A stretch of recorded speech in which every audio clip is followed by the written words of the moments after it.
back to your story. Sorry, that was a tangent. Back. I don't know where to go from there. Do whatever you want. Luckily I've never thrown a handheld behind me and broken it. I don't usually. Thank you. Don't do it. Don't do it. Don't do it. You know. I think now I know what might happen, so I'll try. So not did you feel bad? You'll feel bad.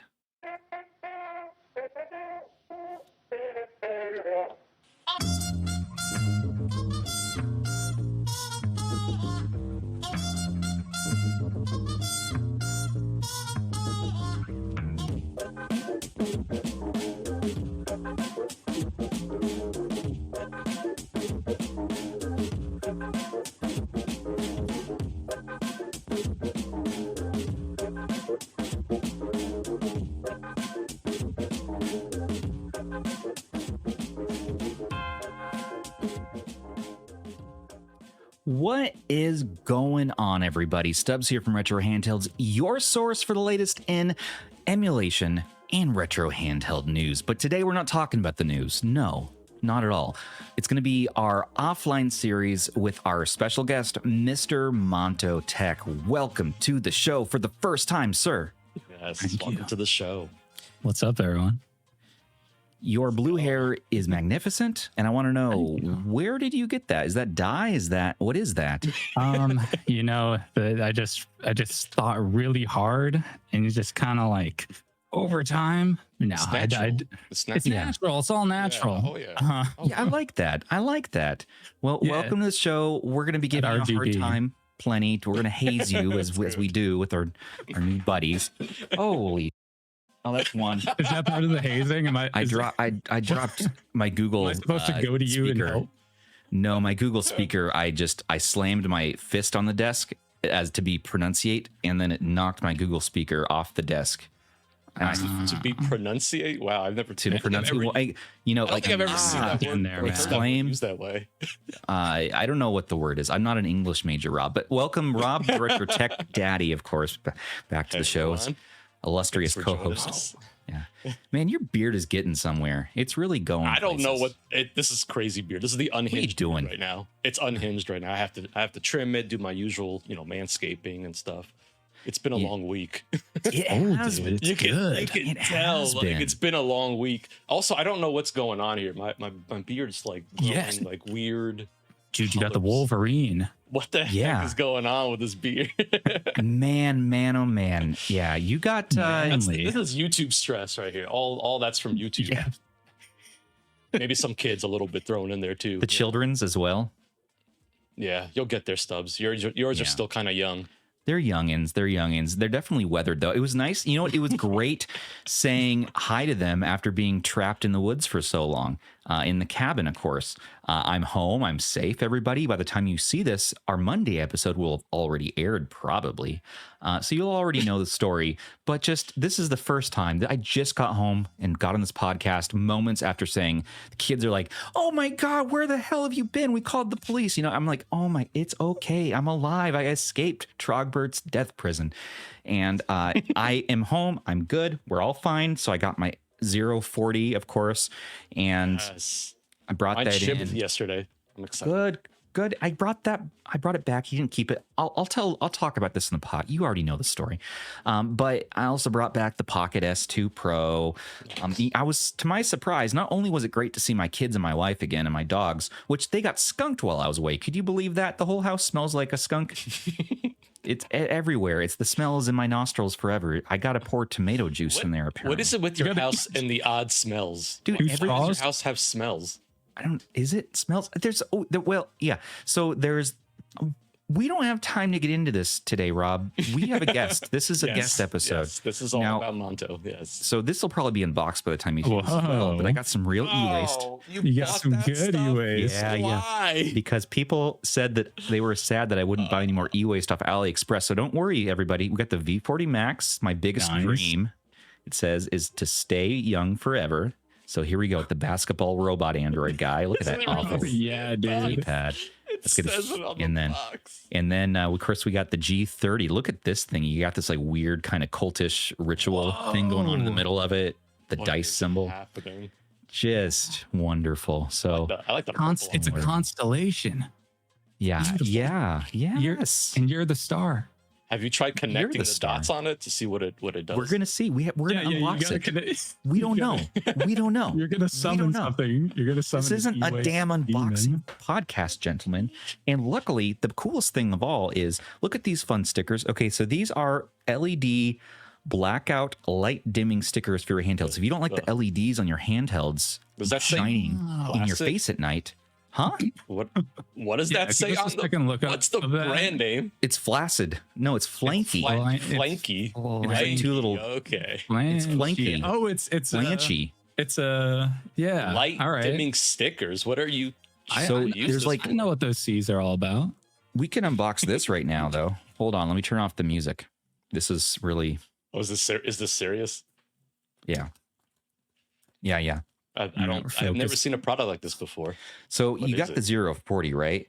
And you're like, damn, this is cool. It's quiet. It's in bed. I'm having fun. And the unfortunate thing is that it has this damn bright blue LED in the corner over there. See? Annoying. Don't love Staring at you all the time. Staring at you. So what you do is you get these $5 flanchies off Amazon, which I was turned on to this by someone in our Discord. I gotta credit their name. But different size circles for different LEDs on your smartphones and your handhelds. That's actually kind of cool. Yeah, it doesn't completely black it out, so you can still see apparently the light to tell it's on, but just enough to not annoy the hell out of you. So we're just gonna go ahead and we're gonna pull off. Do they make it in different colors? No. Don't ask about that. They got the Retroid mini mindset. It's one and done. That's it. Right. Yep. That's right. Like a Ford Model T, basically. Here we go. So we're just going to put it. You guys ready for this? I don't know if this works well. I've never actually used it before. It feels like the bootleg satisfaction of a screen peel. This is like. So we're putting stickers on. Okay, here we go. Oh, that works really well. Wait a minute. I got to center it, but look at that. Bad. Isn't that cool? $5. You get the whole sheet. Yeah. This is going to last me the rest of the year. This is fantastic. With the amount of e-waste, yeah. Well, we'll see. You get 2 months. You also get a big one. So if you have a big LED light that's the size of what the heck? That's the size of a Win 600. No, that's for your screen. Oh, it's a blackout for your screen. Yeah. I thought it's for a giant LED light that's rectangle shaped. What are you trying to block with that? I don't know, like the sun. Like one of those privacy. I don't know. Maybe you like, I can still see you guys, but it's severely, I guess if you don't want people to see your eyes, if you're walking down the street and you don't want the CIA recognizing you. Oh yeah, the facial recognition. Yeah, that's what it's facial for. recognition. You can kind of maybe tape it vertically on your face. Yeah, you cover up your nose. Because I can still see. I can still see great, But all right, listen, guys, we have a show to record here now. MontoTech, man, we got to talk about you. This is all about your awesomeness. Let me just pull up your YouTube thing. Let people know what you're doing. What you're doing over here. Yeah, Monto's doing some cool stuff. I really enjoy what he's doing. I got so much more to do, man. Let me just talk about you here. So you have now. You're almost crossing, by the time this airs, you'll have crossed 6,000 subs. So congratulations on that for one. Thank you. We not freaking subscribed from the RH account? Okay, now we are. 41. Shame on you, Stubbs. I know. I am from my account. I gotta go, guys. It's not my fault. 41 damn videos. And I have to say, just like when we first saw TechTweeb enter the scene, and honestly, when I first saw Rob enter the scene, now he's old and haggard, of course, kind of old hat. But now, this is such a injection of fresh creativity. Ban introduced us to you. And I was like, okay, we gotta get this guy in the show. We got it. This is fun. The videos are hilarious. You got like these it's very charismatic. It's very, it's just very fun. And you started this about a year ago, it looks like, starting out with Raspberry Pi projects. Then you're immediately dipping into Anbernic, into your Odin 2 minis, Vita stuff. And it looks like you're really just showing off all these different things that we do as well here. And then finally, what caught my attention anyways, is that you're doing this weekly news thing. And it's awesome to have a short form news show, because we're doing the podcast, right? But that's like a 1 to 2 hour long kind of thing to get through. Those, if you want quick bite-sized news, everybody go check out and the ad is at Monto's Tech. I'm sorry, at MontoTechs with an S on the end. So it's MontoTech, first name Monto, and Techs just because I guess another channel took the regular MontoTech. So there's an S on the end. And you're saying retro gaming, emulation, and tech videos, gamers only, all right? No narcs. Seriously, this channel is super secret. You guys just narcs. Because I know that you also dabble into some of the naughty stuff, like the naughty stuff. Secret console, little Switch. Yeah. I saw the MIG. Same interest too. You know, just trying to. I got a little something. Seal has not been broken. It's just been sitting there for like a year. I like the thumbnails too. Little MIG switch in there. Mm-hmm. Do you have the OG, the Model 1 of the Switch? Paperclip pack? Look at this. Oh That's yeah. Yeah. I actually did it with a paperclip too. You're a dog. I was like, this is weird, but it makes sense. I understand why it works. It's like, okay, let me do this. Why not? I've done crazier things, maybe. MacGyvered it, man. Yeah, man. Hey, I just think it's cool that that people figure this out. I'm like, this is amazing. Right? It's just like wild. triggering something with, like they're just poking around and you can figure out how to trigger the what was it, the recovery mode, right? That's what got you into it. It was like a way to bypass and trigger that. The video's probably like shaking their head like, how they figured this out? They did the Mariko version like so quick after that. Oh yeah, they did. Oh yeah. I got this one thing from AliExpress that was like a USB-C payload injector. What? And it had like a jig that you could pop out, and it was just the paperclip, but it was like built in. And then I upgraded from the paperclip to the little 3D printed jig. Yeah, I got that. Yeah. Then I actually the SX loader, which was like the good stuff, you know. So I messed with all the, you know, just for fun. It's awesome. Just what you can do, you know. I've never used a MIG switch. I've never hacked a switch. I've never done any piracy or anything on Switch. I played Switch games that I legally own on Steam Deck and other stuff, but I've not actually done what you guys are talking about before. So it's a wild thing. I don't know why I've never done it. Like, I'm not scared of Nintendo, you know, gonna break my stuff. Oh, but at the same time, I don't know. Mine's banned. So. Oh, you got a banned one. Well, you got nothing else too. You got nothing else. You mess around with it enough and you slip up. So what you got to do is ban your Switch too, because have you seen this? Our buddy over at Scatterbrain, Scattered Brain. You seen his? He went viral recently. So awesome. I'm so glad he makes in my other tab content. I saw that video in the recommended. Yeah. Look at this. He makes such great videos, and I hope it brings more people to his channel. Really. His videos like, so Nintendo banned my Switch too. It's 500,000 now, I think. It's 500,000 views, and not like he wasn't doing well before or anything, but man, that's just an insane. It's got to be his most popular video. I'm thinking. Yeah, for 24,000. Yeah. The production quality of his videos are great. It's crazy. Just you know, another passionate person in the community that it's good to see that happen. Yeah, Russ introduced us because he was standing in line at a tech event and saw Russ. Like, oh, you know, Russ, hey. And then Russ was like, oh, you got to get on the Retro Handhelds podcast. And so we got connected. Yep. He's been on, I think a few times now. We got to have him back on to talk about this now, though, because now we're seeing like The Verge pick this up and everything. It's crazy. Yeah. That was the best. Nintendo banning his Switch was probably the coolest thing for him. Ultimately, right? At first it was a bummer, but ultimately it was kind of like, yeah, all right, yeah. I mean, it's for science. It's for science. Small loss, yeah. Pretty good outcome. I like to say that. Yeah, it's always for science. It's always for science. It's always for science. Yeah. It's the curiosity that drives a lot of things I like to do. You know, it's not even about piracy or anything like that. It's just being curious about what you can do and how far you can push things, you know, and that's the fun part of it for me, you know. And dude, we have like this hardware and and it's limited by software, and it's like, what can we do? Like, how far can we push this? What can we run on it? How much juice can we squeeze out of it? There's so much. Look what we could do with a hacked switch. How far you could push it. I mean, people were running Android on it for know. It's like, so imagine what a Switch 2 can do and how awesome that would be. Like, just I can't wait until it gets hacked. Especially with all that like the upscaling technology in there too and everything. Yes. Like, dude, like that. We could use that for other stuff. It'd be so yes. Yeah. That's cool, man. So you play bass, I saw. I do. I got guitars. You got a bass, guitar. What's your main instrument, would you say? It's a guitar. Yeah.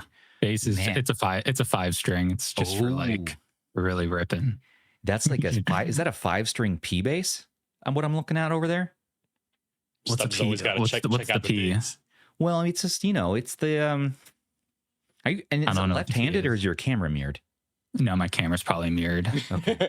Yeah, that's crazy. A P bass is just, it's that style. I have one over here ish. Well, that's actually a Jaguar bass, but okay, doesn't matter. Doesn't matter.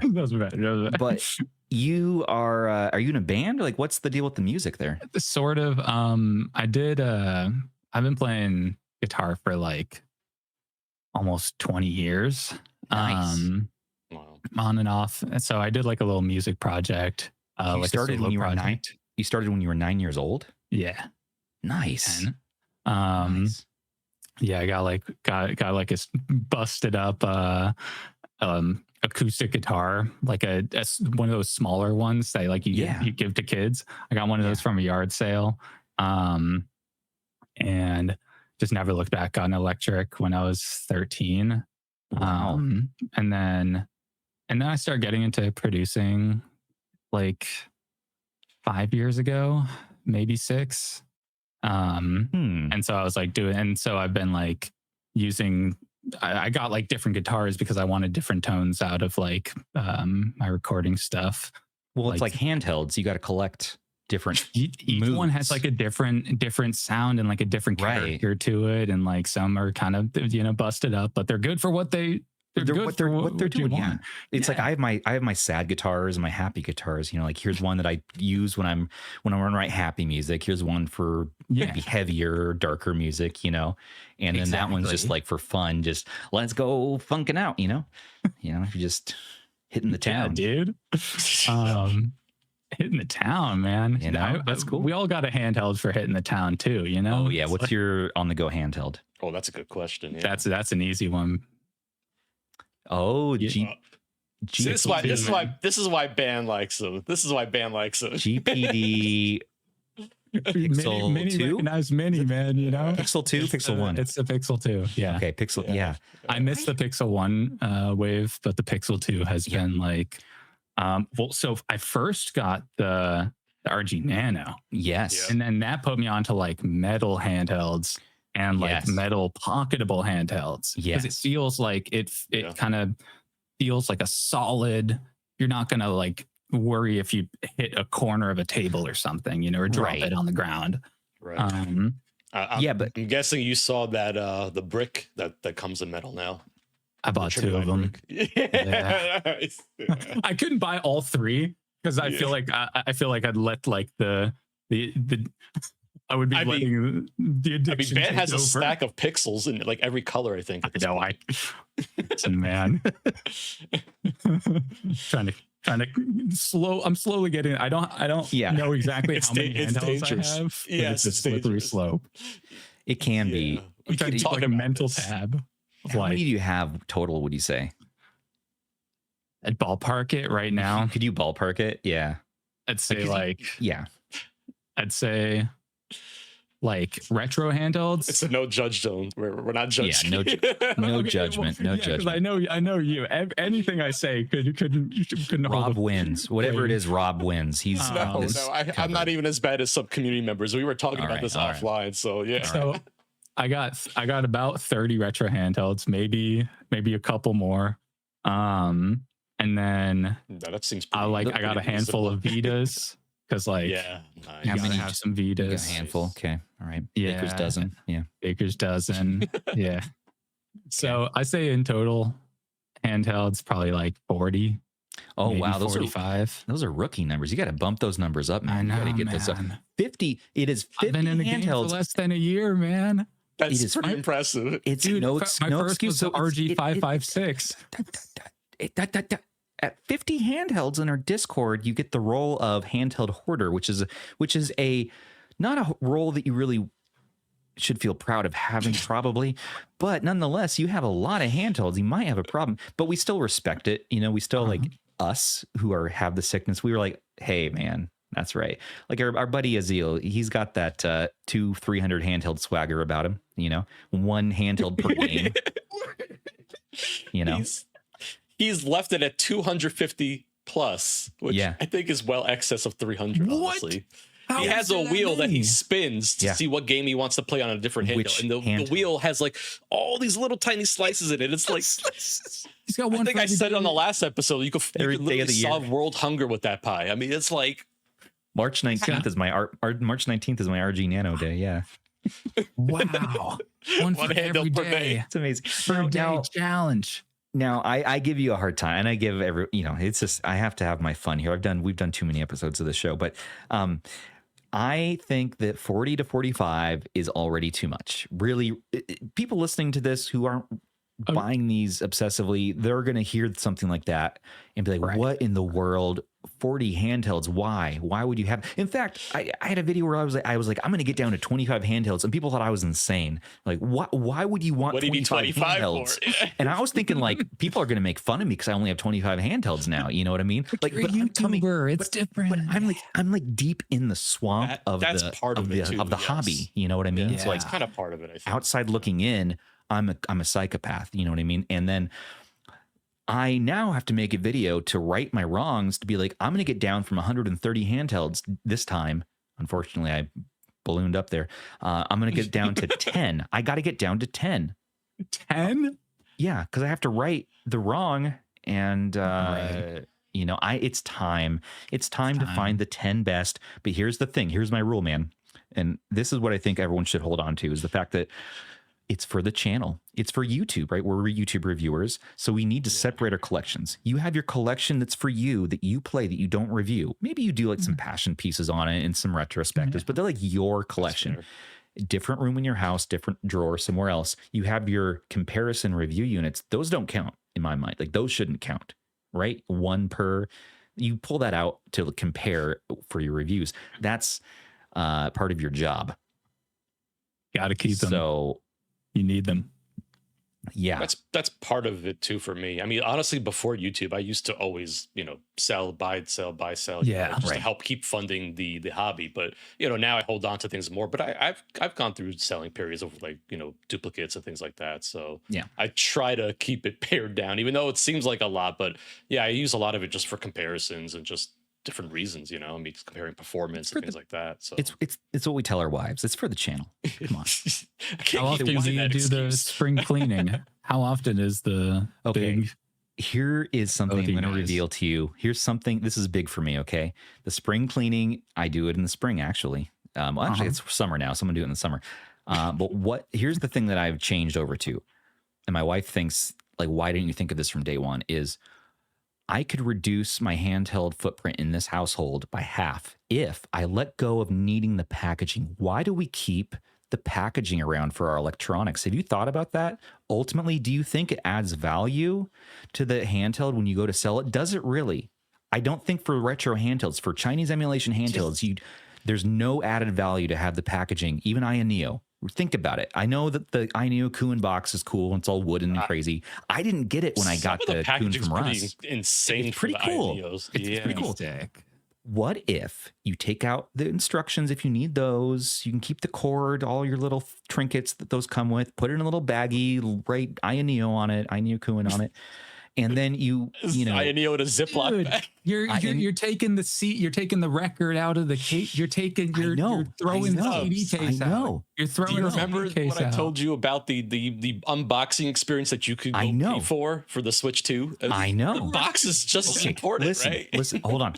I'm not done. Of the handheld. I'm not done making my point. The point is that with Chinese emulation handhelds, you're just, let's all admit, like, you're not going to be adding value to keep that around. I don't think. So I'm tossing out all the packaging, and I immediately doubled the space I have available for where my handhelds work. That's why you have 130 handhelds now. No, this isn't good. I had the boxes stacked to the ceiling, so I ripped it all apart, recycled it, and it felt so good. I watched all my beloved boxes go away. Now, here's where the OCD kicks in that I need to work on. The problem is that once I'm doing that, now I'm thinking like, what about my first party boxes? My Nintendo Switch 2 I just got, because I think with first party handhelds and consoles, those will fetch money on their own on eBay. People, for some reason, do really care about that. Yeah. And I mean, honestly, when a console gets to a certain age and you have the nostalgia generation coming in, like for me, getting a Game Boy DMG box by itself would be meaningful. And those fetch $100 on eBay or more for just the box. Hell, I have an SNES, just the box, up on the shelf that you can't quite see, up there. And then an Atari box that I bought for $5 or like, just because. So where is the line here? Where is the line where the box actually adds value to keep around for your electronics versus not needing it anymore and letting go? So I went ahead and ripped up my Switch 2 box and just tore it to shreds and threw it away. Because for me, there are people out there who are trying to collect every variant of the launch Switch 2 box. Which for me, the sticker version, yes, the original version. For me, I'm not going to hold on to this box for 30 years of my life. I just wanted to feel alive, Monto. I just wanted to feel alive, and I didn't even break it down. I'm just ripping up 5 years of e-waste PTSD. Fire paper. That's Kindle right there. Just flopping it, flipping it, and it really came from flopping, flipping it on the podcast, from ripping stuff up and flipping stuff behind me. It's very cathartic to just throw stuff behind you without Did you throw looking. the Switch too? No, that's a camera trick. That was a trick, an illusion, Monto. And so that is okay. But we don't need the V9. Why would we keep the V90 or V40 Max? Because that's packaging. That's artwork right there. My biggest dream. My biggest dream. That's a Picasso. Are you kidding me? Look at the different colorways. Like, do you need? And this is all in Spanish, anyways. And they get bigger. Producto. Producto. Why do they get bigger and bigger? I don't, and they're increasing in size. We don't need this, everybody. We just need the handhelds, like in a drawer. You can organize them, put them up, cut down on the space, and it's this like, I don't know, like millennial, like mid 2010s minimalism thing that happened, and it penetrated my brain, and now I still aspire to be minimalist. That's why we have the handheld role in our Discord called Aspiring Minimalist. If you have, what is it, 10 or less handhelds, 25 or less handhelds, maybe? I think it's 25 or less. It's funny because there are some people who are like, why would you have more than 3 handhelds, for example? So it's like, there are some people who really keep it pretty slim, pretty clean. Yeah. I admire those people. There are people out there who have 3 handhelds. They have like one corpo, like a Vita or something, or a Switch. They have a Steam Deck, and they have like maybe an Anbernic 35X XSP, like a little budget travel, like throwaway. And that's all you need. That's all you need. That's all you need. I mean, that really is all you need. Yeah, that's when you all think you about need. It. Yeah. Maybe something in between, but So what's wrong with us? Like, why are we doing this to ourselves? Obviously, most of it's for the channel. Simpson. We just think they're neat. They're neat. They're neat. Most of it's for the channel. Let's admit that. But then what about the ones we're just like, we're just on there buying them. Like, we're just buying them. Are we going to review them? We'll get around to it. But we're just buying them. We want to play with those without having to give to anybody. Speaking of that, I think I got something that Show Rob me might like. Pull it out. Oh, I gotta see. Show me your box. What's inside there? He's wearing shorts. That's good. Thank God. he's got pants on. I don't want to see his MontoTech. Yeah. MontoTech. All right, here we go. Are you ready? Yeah. You recognize the box?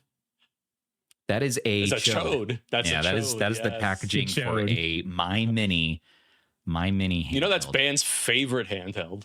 That's crazy. I love it. He loves chodes. Let me tell you. See, why do Rob and I have the memory? Why do we remember what that box looks like? That serves no purpose in our lives. You know, like we retain this I information. have a lot of things that serve no purpose that I've retained over the years. Like while I was trapped at Tudor's house, I memorized Tudor's like Wi-Fi password, and his wife, you know, she told me what it was. Tudor? My electrician. I memorized what his password was, and that actually is what led to my release. And now I know what it felt like when Ban escaped. I mean, when I released him, you know, of his own free will. Did he have to memorize your password? No. How did he know? But I just know, like, oh, he got away. I mean, like, oh, I'll miss him, you know, like it. All right, man. So let's pivot. Let's talk about use a bit more. So we want to know, like, yes, what's your journey? How did you get into all this? Can you tell us the origin story of Monto? The origin story. Okay, so it all started when I was born. Yeah, I was gonna say it started about 30 years there, ago. Yeah, it started a little under 30 years ago. Your birth weight and my birth weight. Dude, I was a heavy boy. I was dense. Wow. No content. Well, I guess that's cool. I don't know. I know that. Okay, that could be the password to get released. So yeah, content wise, I've always kind of been doing video production. Like it's what I do for a career, by the way. So I'm like, I work at a creative agency, so I'm always doing video day, night. But, and then retro handhelds, I didn't even know were a thing until last year. But wow, I've always been like interested in emulation. Like hacking things, jailbreaking is like what the common term is. But like back when I was doing it, like back in your day, yeah. Back in my day, we didn't have a name for jailbreaking. That was when the iPhones came around. So the funny thing is everyone uses that term on like everything now. So like, how can I jailbreak my Android? Like no. Exactly, but it came around during the iPhones. Yes, it was literally called the jailbreak. Yep. Mm-hmm. I was in the mix. Oh yeah, I did some jailbreaking of myself. Yep, dude, parallel planes, man. But I think the first thing that I ever like hacked or like got like emulation or any sort of thing was the iPod video. And it was something called, this custom firmware called Rockbox. I didn't even know like what I was doing. I was just like, oh, like I have this thing and this is what I have, like, and I can do this with it and then do a bunch of other cool things by doing that. So let me just like install that on it. Okay, your origin story is way cooler than mine.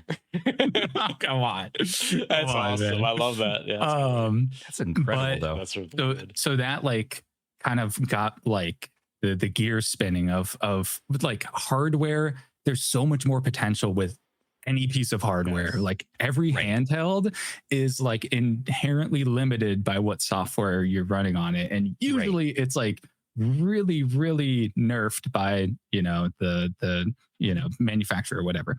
Of course. Especially in the retro handheld space. Especially in the space. Yes. Like so obviously like every iPod that I had the iPod video and then I got the iPod Touch, jailbroke it, whatever. Nice. But the first ever retro handheld that I got, Rob, you might actually know this. It's called the Dingu A320. Yes. Yeah. Did you hang out on the Dingunity forums? Yes, Dingunity. Heck yeah, that's awesome. Give me that open Dingux. Man, you're way cooler than Ban. Dude, I got a bag. I got a bag full of old like tech. You got Dinguxes in there? Here it is. Here it is. Yes. I have one in white still. Yeah. Yeah. Dude, yes. I broke it. I think my camera's mirrored or whatever. But that's very cool. I bricked it. That's very cool. I was trying to install. So why keep it? So is it now you're keeping it just for like the nostalgia, just like it's for your journey? Yeah. Exactly. Yeah. It was like my first like time running, like doing anything with emulation on a handheld specifically, like retro handheld to any degree. But at the same time, it was also like my first like time bricking a handheld, like flying too close to the sun in a way. No. So it's like it's a funny like. I love that. It's a funny like it's a reminder of what could go wrong. Yeah, it's like hey, welcome to retro handhelds. Yeah, it's but at the time bricking consoles was like a thing. Like you could soft brick your iPhone, you could soft brick your iPod, whatever. Well, and like remember with PSP, you could do the same thing. You could really dude, I did that. I did the Pandora battery hack. I mean, I recently messed that up a little bit. And I recently bricked a handheld. It was an e-waste handheld. We were doing unboxing the podcast. I bricked the screen by accident. How'd you brick the screen? Well, the thing on the floor. he physically actually like assaulted. We get an instant replay on that because I remember that happening. Yeah, blah. I guess producer Sony, when you're editing this episode, I don't know if you have the time. Throw it in there. You want to throw it in there. That was I felt so bad. Andrew was legendary like, clip. You took the term a little too literal. You took it. He's like, you need to toss it, and I was like, that would be kind of funny. And so I tossed it, and then I felt so bad because I've never broken a handheld basically on purpose like that. And I was like, I've heard, because handhelds. I make a joke like handhelds are people too, and it's like. Maybe it's from watching too much Toy Story when I grew up, but like I like imprint these like personalities for some reason, like these living personalities on my handhelds. I don't know why. I've always done that, to where like you do create this like emotional connection to them, so it's hard to let them go sometimes. There's ones that I'm like, yeah, but it did feel like I was softly taking, my horse I'd just gotten behind the barn or something. It was horrible, like a cheap, messed up horse. I think like part of it too is that you probably feel bad also because there's someone that would enjoy that. This horse, just one man's trash is another person's treasure kind of thing. Treasure. So I'm going to mail it to Nick. He's kind of he's on our website team, and he's our e-waste guy. He loves the budget category. We call it e-waste, but it's we mean that affectionately. We mean that handhelds under $50 basically is our e-waste. And there's like really good ones like the R36S and the G350, the Battle XP. Why is my camera like this? I don't know why I have damn cords. I think that Nick's going to appreciate this, and he's probably going to fix it up, knowing Nick, so I'm going to send it to him. It still works. Just keep it for parts. The menu music still works. It's my favorite banging menu music from any handheld I've ever had, to be honest with you. So that's why it is a gift, but I've blinded it. And I mean, I do feel bad. So anyways, back to your story. Sorry. That was a tangent. I don't know where to go from there. Do whatever you want. Luckily I've never thrown a handheld behind me and broken it. I don't usually. Thank you. Don't do it. Don't do it. Don't do it. I think now I know what might happen, so I'll try not to feel bad. You'll feel bad. So I'm assuming you dabbled with emulation on PC, though, right? Yeah. Okay. Yeah. Project 64 got my juices flowing. But what was funny? I got my stars on just PC emulation stuff. Yeah. It was So yeah, when my first like dabbling with PC emulation was Project 64 for N64 emulation. It ran like 3 games full speed on my computer. So I was like, this is crazy. I can run N64 games like on my laptop. I think that's part of the fun too, is the novelty of it, right? I mean, just being able to see these games playing on a platform that it wasn't intended for is kind of always fun. And I couldn't figure out my brain wasn't developed enough to like memorize all the keys for the N64, because the N64 was a crazy controller to begin with. So like mapping all the keys to a keyboard was like just had my brain shooting sparks and steam. But what was funny was on the Dingu A320, it was like, that was probably one of the first retro handhelds, like kind of, I mean, there was that other one, but it was like, so emulation was not good on it. It was like, Super NES, like Super Nintendo, some games just wouldn't run full speed. which is crazy in hindsight because you're like, oh, especially Super Nintendo. We have like $35 handhelds that are doing it no problem now. So it's amazing how far we've come. And I think I mentioned in a video, I was like, oh yeah, you know, back in my day, like, you know, I had this handheld that couldn't run Super Nintendo well. And somebody in comments was like, what do you mean it couldn't run Super Nintendo well? Everything can run. How about not running NES well? GP32. Right. 32, yeah. That's the that's like kind of the OG right there. That's the OG, man. Retro emulation handhelds. The OG. Absolutely. Yeah, absolutely. All right, man. Well, so you started the channel about a year ago. What led up? I mean, what then made you be like, okay, I'm going on YouTube now? You already do the production company, so I guess you're like, what? I might as well have this outlet on the side. I have these skills. I love these handhelds. Like, why don't I do my own thing? Yes. I mean, sort of. It was more so like every few years I seem to like stumble back into YouTube to some degree. I'm like, you know, maybe I'll like, you know, start another channel based on what I'm interested in.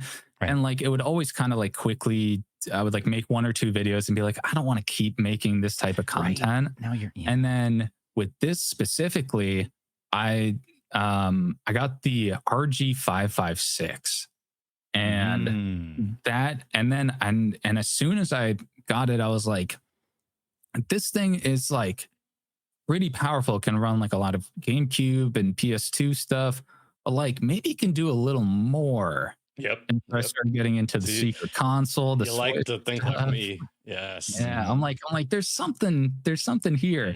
And I was always I've always been fascinated in like how far can we push these handhelds.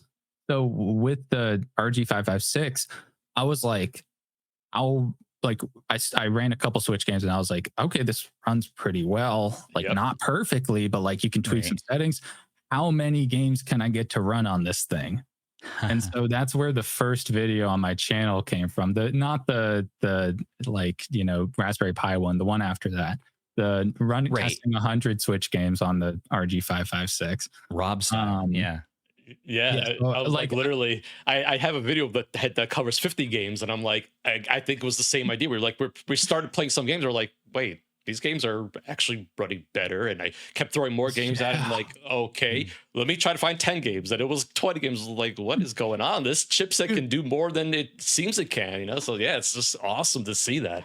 Exactly. And then and like the coolest part about like the handheld that like really like connected with me was not only can you run could it run like, you know, this a couple of like however many Switch games it can run, but it can also do PS2, GameCube, N64, everything else. So it's like it felt like this Pandora's box of like, you know, potential and entertainment. At a price point that was less than a Switch Lite, for example. Bingo. You could do and you're doing the ergonomics too. Yeah, everything so like it was like the joysticks kind of suck, but like there's just the cardinal snapping. That's an understatement for sure. But yeah, it's like. But how did you deal with 10 months ago? How did you deal with the PWM flicker on when filming it? Do you have to adjust? So there's a secret to that. Yeah, that's where my video production background kind of helps. Is like. I'm able to like identify certain problems. The PWM flicker, it varies based on the brightness of your screen and also your shutter speed. Yeah. So I set it at 1/80 to film this, and then I dialed in the brightness until it had the minimal flickering. Yeah. Nice. And then I had to like pretty some studio. Brightness was pretty up there from what I remembered on this device. Exactly. When you go really low, then you start to see that PWM, which actually has been corrected. Gamma actually fixed the PWM issue on I saw that. I have to check that out. Yeah. He's a chancellor. Man, he's like, and it's such a shame. The panel is gorgeous on this device. And it's just the come on, Ambernick, just fix the issue. Dude, it's the Ambernick. It's the classic. Things. It's the classic Ambernick, man. The classic Ambernick jank. They give you almost everything, but they hang the carrot on the stick and they just keep you. I mean, look at the colors on that screen. I know, dude. That's also what got me. I'm an OLED fiend. Yeah, I'm like a visual guy, so I like love these Like, you got Skater XL to work? Yeah, that's Oh, crazy. Oh, okay. Yeah, You're running I gotta load that game up. I haven't thought about that Yeah, I game. think what's it, 0.5 x resolution. 0.5 All right. But the funny I is, mean, 0.5 doesn't look that bad on that device. It's not that the bad. screen size, you know, so it's not as bad as it might sound like. You know, it's like, okay, wait, you're running these games at like what resolution? But it's not that bad on that screen size. So it's really not that bad. But yeah, so I after the RG556, I picked up the Retroid Pocket 4 Pro because I was like, this is it's kind of like the yin and yang, like the two, you know, what's all this hubbub about with the Retroid Pocket 4 Pro? I know why Ban watches your content. Celeste. Early on in the video. Let's see, you're number 9 on your list. Celeste is great. Secret about Celeste is I always start with Celeste when I do my Switch testing. It's kind of like the game that lets me get a feel for, okay, what can I feel it out and see where we might be able to go with Switch emulation. But Celeste is usually a good one to test with. Yeah, that's a good one. And also like nice. I was really interested in like the 3D games because it's like the 2D titles are usually a safe bet, but the 3D ones, you know, that's where things get interesting. Right. Yeah. And it's cool that you got this working on the T820 chipset, all this. I keep saying the T820 punches way. I didn't know doing jack PS3 about chipsets. You know, we're doing the RG slide now. We're doing the RG slide with the same chipset a year later. And it's exciting still to this day to get C-Switch running on that thing, you know? Yeah. It's cool, man. So this is, Yeah, I didn't know like much about chipsets at the time, so I was just like, this is a handheld, and you know, here's things that can run on it. And like with that, while I was making that video too, it took me like, I don't know, probably at least a month to make that video, to go through test. Those kind of videos take me forever. I'm usually like working on another video while I'm doing that in the background, another one, because it's just so much testing. There's going back and check settings, and it's just taking notes about like how games ran and all that stuff. I'm like, oh man, it's so much. Dude, so I made my own game compatibility sheet to track everything for the T820. Nice. So I took like I took all the sources from like, you know, that scattered through other sheets, and then I just like, and then I formatted them like the way that I liked it with the Odin 2 spreadsheet at the time. That formatting was like really nice, but like there's a couple other things that I wanted in there, so I just smorgasborded it all together and was like, here's the very cool. Yeah, well, that's cool. Okay, and so you're going along, you're making these videos, and then you decide like, okay, this is a channel that I'm going to continue on, and then you're like, okay, I also want to add on the news element, which, you know, running a weekly news show is not an easy undertaking, I think, for anybody. I don't know, especially in this community, we have so much stuff drop all the time.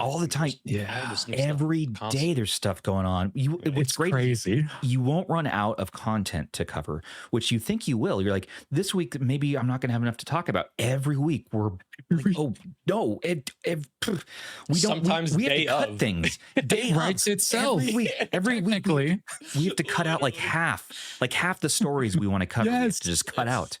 I've been having to cut stuff too. I'm like, so you pick like the 3 bangers of the week, you know, like the 3 hottest ones. You put it in the title, you put it in the thumbnail, maybe, and then some weeks you can be like, this is the banger, and you just do the one confident title or the one confident picture in the thumbnail. Because if you can do that, those videos do better if you just focus on one topic.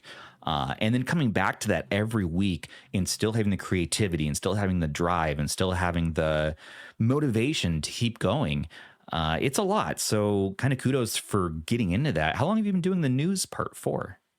The news thing, I'd say, I think 3 months, maybe a little more. Nice. It's done very well for you too. Yeah, it looks like it's going well too. It's very, very consistent. I've been surprised, honestly.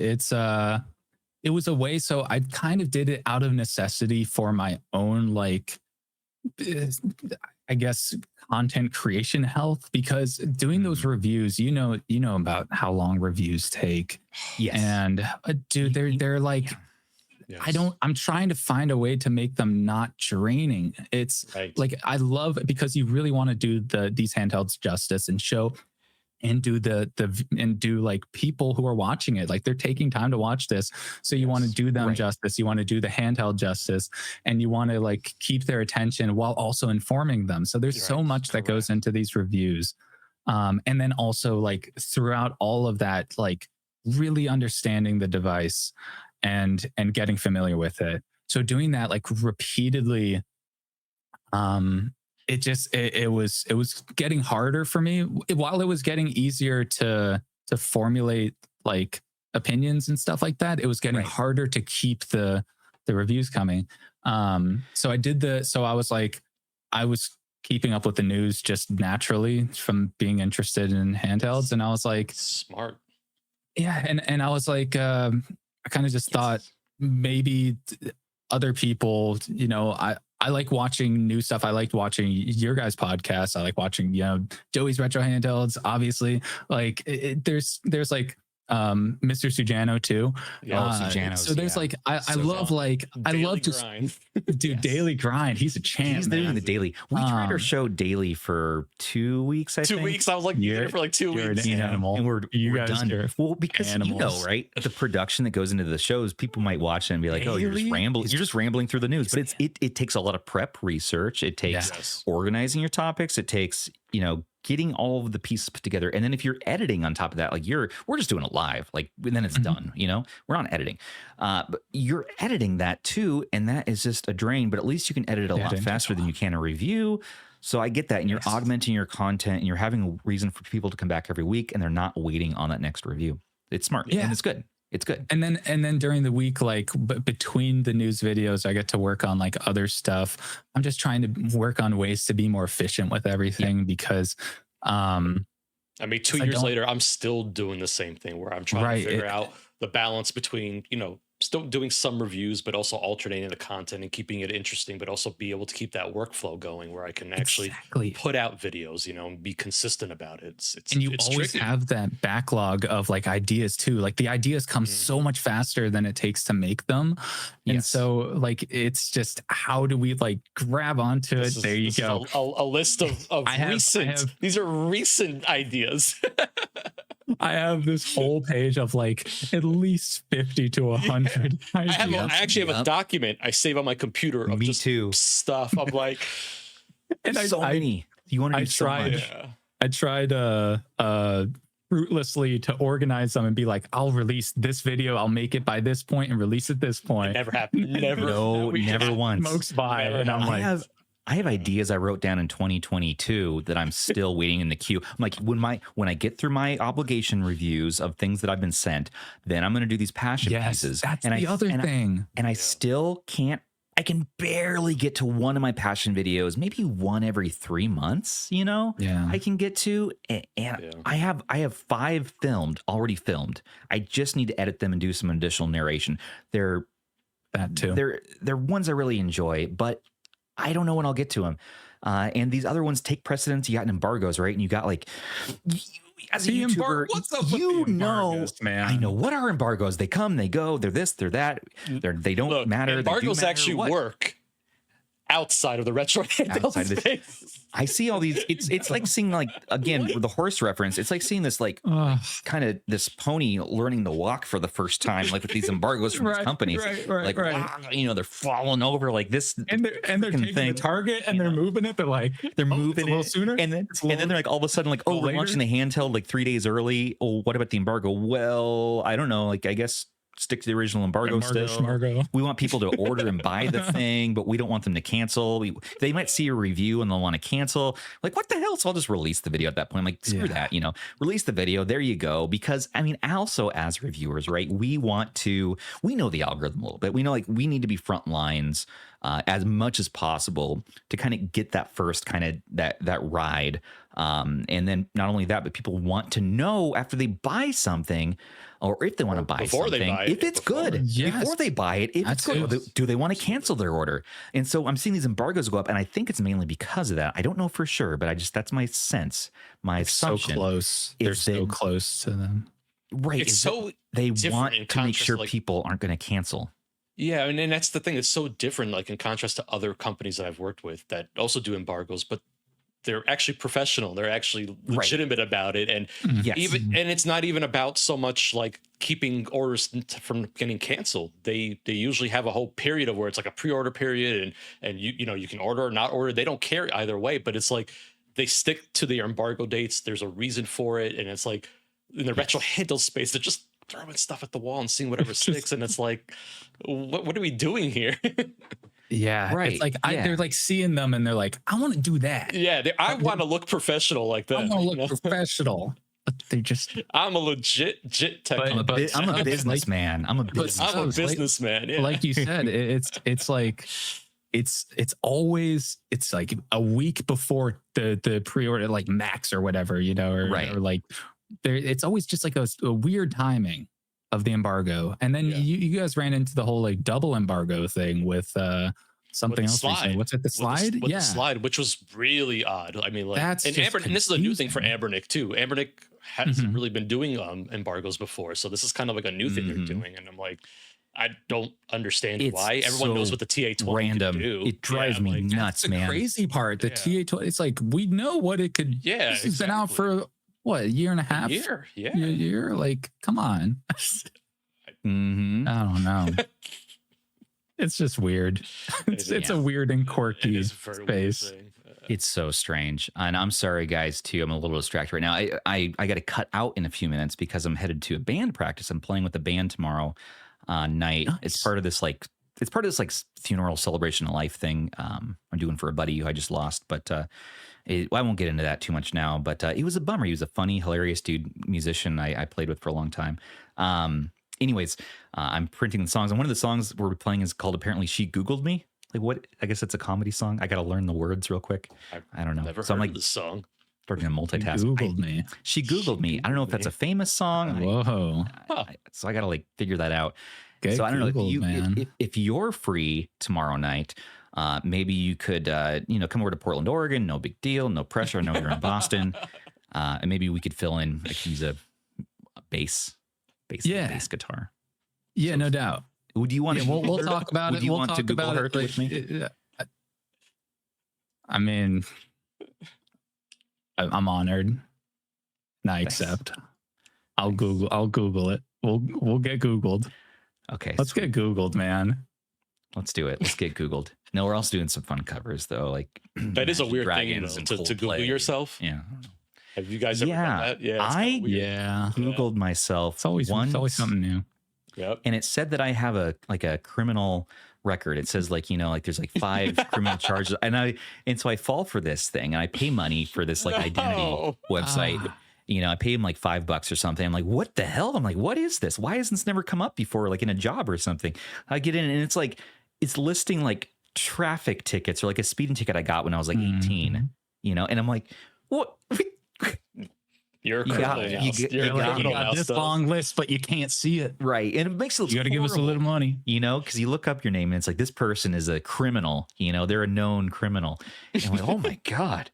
What have I been framed with? And sure, there was ban locking in the attic for all those years. But like that. You weren't caught for that, though. You never charged. That was on the record. Yeah, you weren't wasn't on the record. That, so. And he was cool about it. Like, he was all right. I gave him some handhelds. He got a lot of free beans out of me. Let's just say that. You don't get that every day. A lot of people have to pay for their own beans. So, guys, before we get out of here, though, I'm sorry for the short episode. We have to have you back on, though, Monto. We have to. So down. 100%. We have to. We should get you on the live show sometime, too. We need to know a door keep delete. Have you heard of this thing before? So door 3 keep delete from your collection, like one you adore for a night, one you keep for a lifetime, and one you want to delete forever because it was horrible. It sucked. What's your 3? Temporary, married, dead. Okay.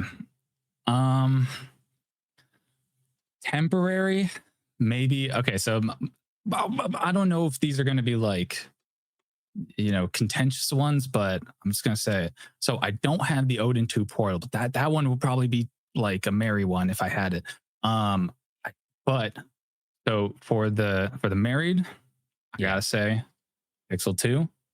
I love my Pixel 2.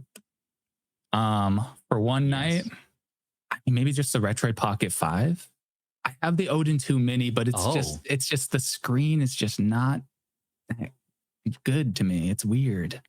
So the Retroid Pocket 5, it's flexible. And it's you know what I mean. She Googled it. Yeah. She Googled me. Yeah. She Googled me. She Googled me. So Google, I'd be Googling the Retroid Pocket 5. And then delete, I gotta say. The Miu Flip. The beloved Miu Flip. I love the Miu Flip. It sucks that it really sucks that it sucks. It really sucks. SD card slots just don't work. Mine do. You have a V1, don't you? That's your That's V1. The new problem with this. I do. Yeah. Forget the hinge. Forget the hinge. The SD card. And V2, the hinge on the new one. V2 is fucked. That's 2. Yep. And on the V2, and then on the 1, the SD cards get all messed up. They don't read anymore. The one I sold to Andrew, he said the SD's dead. It's otherwise it was so good, but now of course we have the 34XX and we have the V90S. We don't need the Miu Flip anymore necessarily. I saw that color. I want the V3 though. I want them to what if on a it was V3. GameCube? The game they could have. The GameCube colors would have been so close. Hey, you're preaching to the choir here, my friend. That's so close. That's all good. All right. Well, hey everybody. Any last rantings, Monto? Do you anything you want to tell the people? Man, I got a lot of rantings in my head. I know you keep going. We could keep going. We'll pick it up. Keep going. Pick it up sometime soon, man. Yeah, I'm picking up those good vibrations though. So let's have you out. You were in Boston. I'm heading to see the Beach Boys. I was going to say a little Beach Boys. Little Beach Boys outing. I'm headed to Boston next month for the Al Jardine show, and it would be cool if you're bored, honestly, to come out. We can hang, and you get to meet Jim, which is the real prize. Jim Gray. He writes some banging music. He's the musician, right? He's the musician. All the music you hear on the podcast, Russ's channel, it's all written by him. He's talented. Yeah. I'm going to see it in what was the town, like Countryville, Cooterville, something like that. Cohattsville. What was it? Cohat. Cooterville's kind of speaking to me, but I don't know your state, Massachusetts. It starts with a C. Cohasset. Cohasset. Is it Cohasset? Cohasset. I think it's Cohasset. I don't know. Does anyone listening to this live in Cohasset? I'm sorry that I butchered your town name, but I can't wait to see the Beach Boys there. What's left of them. They're doing a tribute to Brian Wilson. The man was amazing. Just like you, gentlemen. All right, everybody. Well, let's go ahead and get out of here. Don't forget to check out at MontoTech, at MontoTechs on YouTube. Spelling Bee champ. MontoTech. Yeah, Spelling Bee champ over here. MontoTechs at the URL. Get him over 6K. Come on. He'll already be naturally over 6K by the time this comes out. But give him a 7. Let's go for 7. Let's go.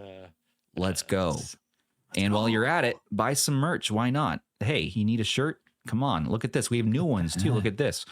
We have different colors. Look at the fancy colors. Retro Handhelds. That red is nice. .myspreadshot.com.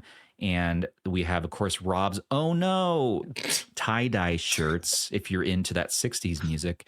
And then we, of course, have Zoo Reviews with his purple. Look at that lovely logo, my man right there. And, of course, we got your mugs. We got all your things covered. We got the good stuff. Everything you could really ever want. But once again, I want to thank you all so much for watching. Don't forget to like, comment, subscribe, and share to stay in the know for all of your favorite retro handheld. And a special thanks once again to our channel members, our patrons, our subs, who make everything here possible for us. Perks with RH start for as little as, what is it, Rob?